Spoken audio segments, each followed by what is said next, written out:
दोस्तों, अगर आप इस कहानी को ध्यान से अंत तक सुनेंगे तो आपको इस कहानी से बहुत कुछ सीखने को मिलने वाला है। बहुत समय पहले की बात है। गंगा नदी के किनारे एक पीपल का पेड़ था। पहाड़ों से उतरती गंगा अपने पूरे वेग से बह रही थी। अचानक पेड़ से दो पत्ते नदी में आकर गिर गए। एक पत्ता तिरछा गिरा और एक पत्ता सीधा गिरा। जो पत्ता तिरछा गिरा था वो जिद पे अड़ गया और कहने लगा कि आज चाहे जो भी हो जाए, मैं इस नदी को रोक कर दिखाऊंगा।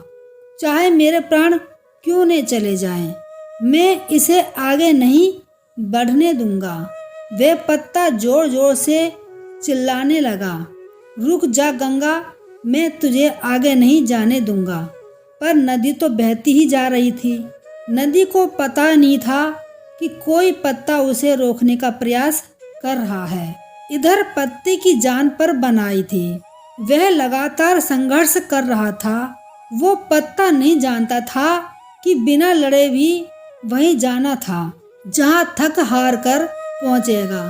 परंतु अब और तब के बीच का समय उसके लिए दुख और संताप समय बन चुका था। वही दूसरा पत्ता जो सीधा गिरा हुआ था, वो नदी के प्रवाह के साथ बड़े मजे से बहता जा रहा था और कह रहा था कि चल गंगा, आज मैं तुझे तेरी मंजिल तक पहुंचाऊंगा। चाहे जो भी हो जाए, मैं तेरे मार्ग में कोई भी अवरोध नहीं आने दूंगा। नदी को इस पत्ते के बारे में भी कुछ पता नहीं था। वह तो अपने धुन में सागर की ओर बहती जा रही थी, लेकिन यह पत्ता खुश और आनंदित था, क्योंकि उसे तो लग रहा था कि मैं ही नदी को अपने साथ बहाए ले जा रहा हूँ। तिरछे पत्ते की तरह सीधे पत्ते को भी ये नहीं पता था, चाहे वो नदी का साथ दे या नहीं दे, नदी तो वहीं पहुंचेगी जहां उसे जाना है। पर अब और तब के बीच का समय उसके लिए आनंद का समय बन चुका था।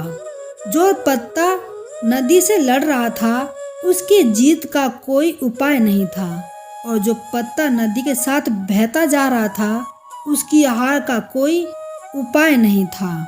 दोस्तों, ये कहानी हमें सिखाती है कि जिस दिन हम लड़ना छोड़ देते हैं, उस दिन हम जीना शुरू कर देते हैं।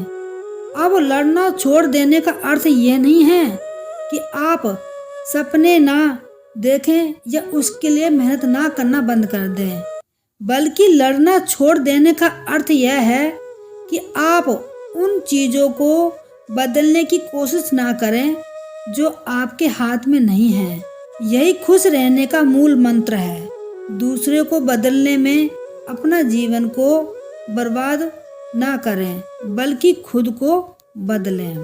दोस्तों, ये कहानी आपको कैसी लगी, कृपया करके सब्सक्राइब करिए और कमेंट बॉक्स में कमेंट जरूर करिए।